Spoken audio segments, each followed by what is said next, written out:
Hi, I'm Tim. Welcome to Watchbox, and thanks for logging on. If you love this watch, email me, tmosso@thewatchbox.com. It's in the description below. Your purchase and pricing email question line for buying this or any watch you see on any Watchbox platform.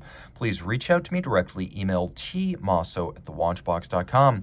Today, we're discussing a 2021 model year launch. This is the Piaget Polo Skeleton, a sports watch from the Polo family that includes a fully skeletonized in-house micro-rotor automatic caliber in an ultra-thin stainless steel case. So it's 42 millimeters in diameter by 6.6 millimeters thick.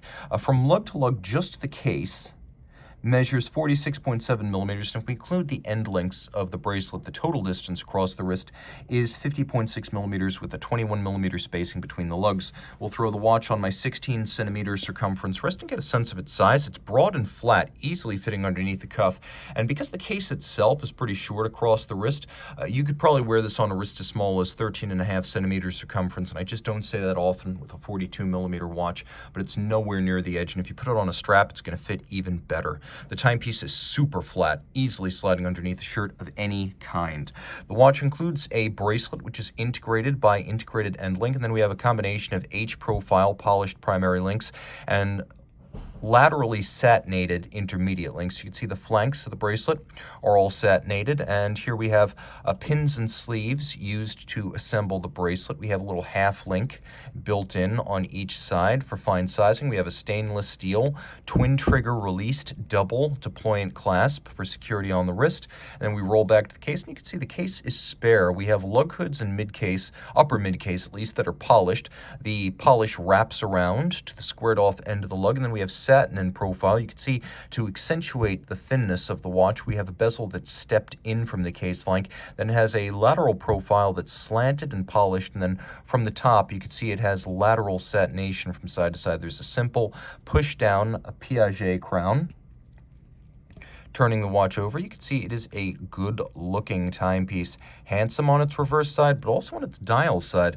This is a watch for which all of the fun of a display caseback can be found on the dial. So the timepiece includes a movement that has a nickel anthracite coating across it. We have applique faceted, alternately polished and satinated hour indices, and then skeletonized alpha-style hands that are actually faceted to provide better contrast against the base. This is a fairly easy skeleton watch to read.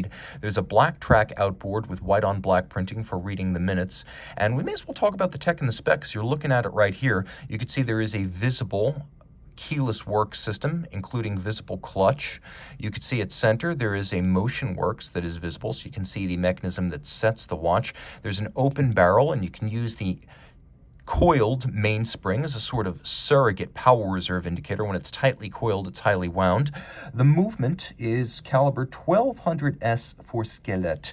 It is 2.4 millimeters thick in total, automatic winding with a 44-hour power reserve. It pivots on 26 joules, and that visible balance beats away at 21,600 vibrations per hour.